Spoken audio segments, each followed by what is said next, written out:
Yon! Cover up tattoo. Respeto sa dating artist ni Bossing from Valenzuela.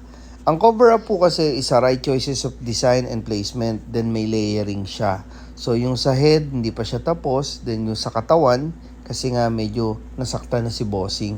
Ito yung dati niyang tattoo, kung mapapansin nyo, light lang naman siya, kaya kayang-kaya niyang i-cover up using koi and red, then pwedeng dark tone ng red.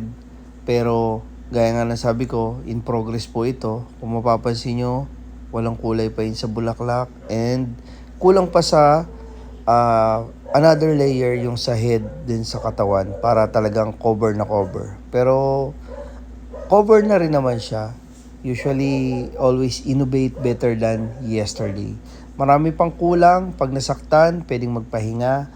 And see you next session, Bossing. Pati si Madam, yung asawa ni Bossing, nagpo-cover up din kay Buan. So, happy Friday po.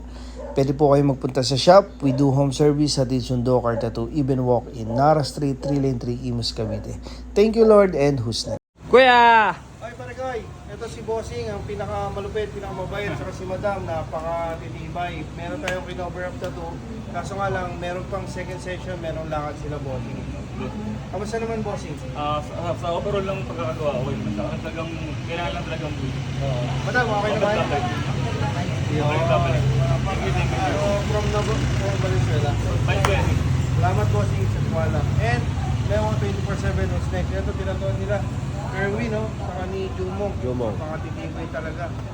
Thank you, Lord. And, Who's next? Boss! Parang galit ka, pare.